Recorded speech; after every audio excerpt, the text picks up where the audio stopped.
पुत्र को भी घर में नहीं रख सकता, आत्मा नहीं है तो पति पत्नी को घर में नहीं रख सकता, उसको शमशान भेज दिया जाएगा। तो जो कुछ भी है, जितने भी हमारे रिश्ते नाते हैं, जितने भी हमारे कुछ भी हमारा लेना देना है संसार से, वो आत्मा की वजह से ही है। इसीलिए गीता में आत्मा की महिमा गाई गई कि हे अर्जुन, आत्मा नित्य है, सत्य है, पुरातन है, ये आत्मा ही सत्य सनातन है। इस आत्मा को ना तो कोई शस्त्र काट सकता है, ना अग्नि जला सकती है, ना वायु सुखा सकती है, ना जल भिगो सकता है। ये हम बचपन से सुनते आ रहे हैं। नैनम छिन्दन्ति शस्त्राणि नैनम दहति पापका न छेदन्ति तापो न शोषयति मारुता, बोलते ही आ रहे हैं हम लोग, लेकिन हम इसको कभी जान नहीं पाए और हम इसको कभी जान भी नहीं पाएंगे। ये पढ़ते आ रहे हैं, सुनते आ रहे हैं और बूढ़े हो गए हैं, लेकिन आज तक उस चीज को हम जान ही नहीं पाए जिसकी महिमा गीता में कृष्ण जी गा के चले गए, जिसको कृष्ण जी ने सत्य बोला है कि हे अर्जुन, इस दुनिया में दो प्रकार के तत्व हैं, एक असत्य और एक सत्य। असत्य की क्या डेफिनेशन बताई कि जो पल पल बदलता है, जो बनता और बिगड़ता है, वो असत्य है। और जो ना जन्मता है ना कभी मरता है, जो सदा एक रस था है और रहेगा, वो सत्य है। इन दोनों की परिभाषा बताने के बाद अर्जुन को क्या ज्ञान दिया कि हे अर्जुन, ये काया, ये शरीर असत्य है।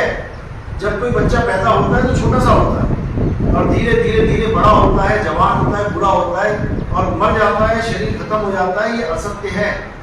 इसलिए जो लोग शरीरों की पूजा करते हैं वो असत्य की ही पूजा कर रहे हैं। इसीलिए कृष्ण जी ने उस समय द्वापर युग में सारे देवी देवताओं का, बल्कि देवताओं के राजा इंद्र की भी पूजा क्या कहा था, करो कि मना करो, मना कर दी थी कि किसी देवी देवता की पूजा आज के बाद नहीं की जाएगी। तो किसकी पूजा करवाई थी? गोवर्धन पहाड़ की, जो आज भी लोग वृंदावन में जाके उस गोवर्धन की परिक्रमा कर रहे हैं। क्यों कर रहे हैं? उनसे पूछो किसको हुक्म दिया था? तुम्हें तो नहीं बोला, वो तो गोकुल वासियों को बोला था कि तुम परिक्रमा करो। भाई तुम्हें तो नहीं आके बोला गया, तुम क्यों कर रहे हो? और उनको क्यों बोला गया उस समय, वो उस कंडीशन पे लागू होता है जैसे किसी बच्चे ने पढ़ाई नहीं करी, टीचर कहता चलो मुर्गा बन जाओ जाके। अब उसको बोला गया है जिसने पढ़ाई नहीं करी, अब पता लगा बच्चे आगे आ रहे हैं, देख रहे अच्छा इधर पढ़ाई की जाती है, उधर मुर्गा बना जाता है। तो आने वाले बच्चे 2 क्लास पढ़ते हैं फिर मुर्गा बन जाते हैं, 2 क्लास पढ़ते हैं फिर मुर्गा बन जाते हैं। और उनसे पूछो भैया तू क्यों मुर्गा बन रहा है, मुझे किसने मुर्गा बना दिया? वो कहते नहीं हमने देखा है बच्चे मुर्गा बनते थे यहाँ पे। अरे वो बनते थे भाई जो पढ़ते नहीं थे। गोवर्धन पूजा एक सजा थी, 84 कोस क्यों यात्रा करवाई जाएगी? समझो, यानी कि उन लोगों को ये बोला गया था जो देवी देवताओं की पूजा छोड़ने में दिक्कत हो रही थी कि अगर हम हवन यज्ञ नहीं करेंगे, हम देवताओं की पूजा नहीं करेंगे तो हमारा समय कैसे बीतेगा। आज जो बंदा सुबह शाम उठते जाता है उसको आप घर में बैठा दो कि कोई पूजा नहीं करनी है, वो कहेगा भाई मेरा धन नहीं बीत रहा, मैं करूँ तो करूँ क्या? अच्छा फिर ऐसा कर, जन चक्कर लगा कर।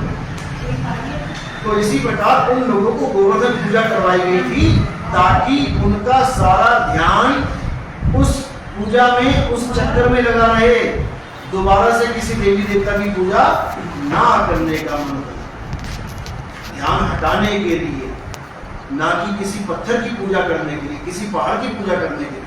क्योंकि पहाड़ भी असत्य है, ये भी बनता बिगड़ता है, ये भी बदलता है। तो सत्य क्या है जिसकी पूजा करनी है? सत्य केवल आत्मा है।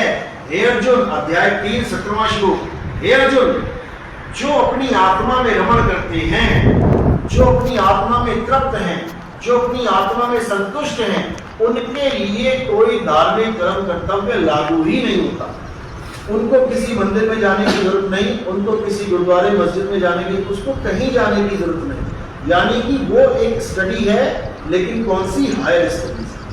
जैसे ये स्कूल 12वीं तक है, 12वीं पास करने के बाद जब बच्चा डिग्री कॉलेज में चला जाता है तो क्या वो कभी यहाँ आता है क्लास ज्वाइन करने के लिए? इस स्कूल में वो कभी वापस नहीं आता है, केवल देखने के लिए आता है कि हाँ भैया यहाँ मैं पढ़ता था, चलो आज हम जितना भी काम है उसका ज्ञान करें। और एक ज्ञान है आत्म ज्ञान, जिसको हम सबसे ऊपर सबसे हाई लेवल का ज्ञान कहते हैं। तो ये दो प्रकार के ज्ञान है। सारी दुनिया को प्रथम प्रकार का ज्ञान पढ़ना अनिवार्य है, मंदिर मस्जिद गुरुद्वारे जाना अनिवार्य है, लेकिन कब तक इस स्कूल में आना अनिवार्य है। बच्चा डॉक्टर नहीं बन सकता जब तक पहली से लेकर 12वीं ना पढ़े। अनिवार्य है आना, लेकिन कब तक? क्या सारी उम्र वो 12वीं तक ही पढ़ता रहे? बन जाएगा डॉक्टर? नहीं बनेगा, उसको 12वीं छोड़नी ही पड़ेगी। ये स्कूल उसको त्यागना ही पड़ेगा, तब जाके वो आगे बढ़ सकता है। इसी प्रकार जो हमारा धर्म है वो सनातन धर्म है, और सनातन धर्म में हम कब ज्वाइन हो सकते हैं, कब हम सनातनी हो सकते हैं? जब हम हिंदू धर्म से ऊपर उठें। हिंदू धर्म क्या है इसको भी समझ लो। हिंदू कहने वाला कोई धर्म नहीं है।